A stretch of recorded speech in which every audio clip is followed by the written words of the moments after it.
கருணாநிதி காலத்திற்கு பின்னர்தான் தீய அரசியல் துவங்கியது என நாம் தமிழர் கட்சி ஒருங்கிணைப்பாளர் சீமான் கடுமையாக சாடினார். நாம் தமிழர் கட்சி நிர்வாகி சாட்டை துரைமுருகன் கைது குறித்து நிருபர்கள் கேள்வி கேட்டனர். அதற்கு பதிலளித்த சீமான், இவர் கைதுக்கான காரணம் என்ன? என்னை விடவா அவர் பேசிவிட்டார்? அதிகாரத்தில் இருப்பவர்கள் என்னை கைது செய்து பாருங்கள். என்னை சுற்றி இருப்பவர்களை கைது செய்து எனக்கு நெருக்கடி கொடுக்க முயற்சி செய்கின்றனர். கருணாநிதி குறித்து கள்ளக்குடி கொண்ட கருணாநிதி வாழ்கவே என்ற பாடல் உள்ளது. நான் பாடல் பாடுகிறேன். என் மீது வழக்கு பதிவு செய்யுங்கள். கள்ளத்தனம் செய்த கிராதகன் கருணாநிதி, சதிகாரன் கருணாநிதி என நான் பாடல் பாடுகிறேன் என்று சீமான் பாடல் பாடி காட்டினார். என் மீது முடிந்தால் வழக்கு பதிவு செய்யுங்கள். நீங்க பிள்ளை பூச்சியை பிடித்து விளையாடுவீர்கள். தேல் பாம்புவை பிடிப்பீர்களா? புலி சிங்கத்துடன் மோதுவீர்களா? முன்னாள் முதல்வர் கருணாநிதி குறித்து பேசவே கூடாதா? கருணாநிதி ஆட்சிக்கு வந்த பிறகுதான் ஊழல், லஞ்சம், கொலை, கொள்ளை, அவதூறு பேச்சுகள், அநாகரிக அரசியல், சாராயம் வந்தது. முன்னாள் முதல்வர் கருணாநிதி பற்றி பேசவே கூடாதா? முன்னாள் முதல்வர் பழனிசாமி குறித்து ஸ்டாலின் அவதூறாக பேசிய வீடியோ என்னிடம் உள்ளது. நீங்கள் பேசலாம், அது கருத்துரிமை. நாங்கள் பேசினால் அவமதிப்பா என சீமான் கூறினார். அண்ணாமலை வீட்டை ரவுண்ட் அப் செய்த போலீஸ். பனையூரில் பரபரப்பு. சென்னை கிழக்கு கடற்கரை சாலை பனையூரில் பாஜக தலைவர் அண்ணாமலை வீடு உள்ளது. சமீபத்தில் அண்ணாமலை காங்கிரஸ் கட்சியின் தமிழ்நாடு தலைவர் செல்வ பெருந்தகை குறித்து குற்ற வழக்குகள் உடைய தலைவர் என கருத்து சொல்லியிருந்தார். இதற்கு காங்கிரஸ் கட்சியினர் கடும் எதிர்ப்பு தெரிவித்தனர்.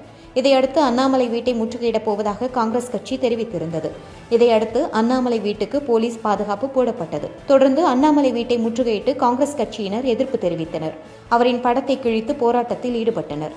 இதனால் அங்கு பரபரப்பு நிலவியது. மேலும் கூடுதல் போலீஸ் பாதுகாப்பு போடப்பட்டுள்ளது. ஈரோட்டில் நிருபர்கள் சந்திப்பில் அமைச்சர் முத்துசாமி கூறியதாவது: கள்ளுக்கடை திறப்பது குறித்து எதுவும் இப்போது சொல்ல முடியாது. இது குறித்து ஆய்வு செய்து பல துறைகளில் பேசி முடிவெடுக்க வேண்டும். டாஸ்மாக் கடைகளை குறைப்பது பற்றி தற்போது சொல்ல முடியாது. இதனை உடனடியாக செய்ய முடியாது. இதில் நடைமுறை சிக்கல் உள்ளது. இதற்கு மக்களை தயார் செய்ய வேண்டும். அதற்கான அணுகுமுறையை அரசும் செய்து வருகிறது.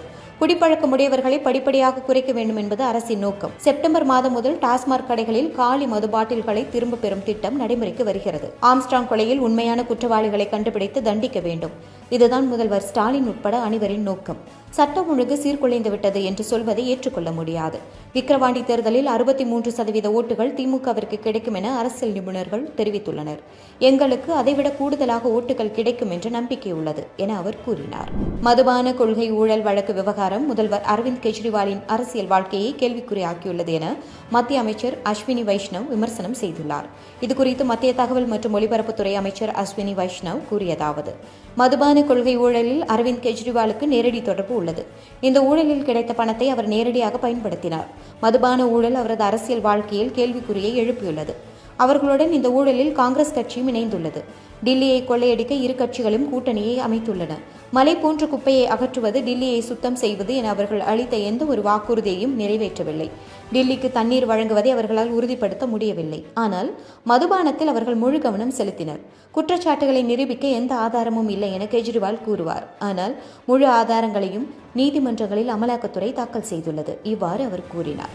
சேலத்தில் உள்ள இபிஎஸ் இல்லத்தில் அதிமுகவை ஒருங்கிணைக்க 6 முன்னாள் அமைச்சர்கள் 2 நாட்களாக ஆலோசித்ததாக தகவல் வெளியானது. இதுபற்றி செய்தியாளர்களிடம் அதிமுக முன்னாள் அமைச்சர் ஜெயக்குமார் கூறியதாவது: கட்சியிலிருந்து வெளியேற்றப்பட்ட டிடிவி தினகரன், ஓபிஎஸ், சசிகலா ஆகியோர் தொண்டர்களின் ரத்தம் உறிஞ்சிய அட்டைகள். அவர்களை கட்சிக்குள் ஒருங்கிணைக்க இபிஎஸ் திட்டவட்டமாக மறுப்பு தெரிவித்துள்ளார். ஒருங்கிணைப்பு என்ற மாயையை திரைக்கதை எழுதி வசனமும் சேர்த்து யாரோ சிலர் பரப்புகின்றனர். ஓபிஎஸ்ஸின் ஆரம்பகால அரசியல் வாழ்க்கை என்ன? என்னையும் இபிஎஸ்ஸையும் ஜெயலலிதா அடையாளம் காட்டினார். ஆனால் ஓபிஎஸ்ஸை தினகரன் அடையாளம் காட்டினார். கோயிலாக பார்க்கப்படும் ஒரு கட்சி அலுவலகத்தை தாக்கி உடைக்கலாமா? ஒரு குழப்பத்தை ஏற்படுத்தி ஆதாயம் தேடும் முயற்சியில் ஓபிஎஸ் இருக்கிறார். இவ்வாறு ஜெயக்குமார் கூறினார். இதுபோன்ற செய்திகளை மேலும் தெரிந்து கொள்ள எங்களது யூடியூப், ஃபேஸ்புக் மற்றும் ட்விட்டர் ஆப்களை சப்ஸ்கிரைப் செய்யவும்.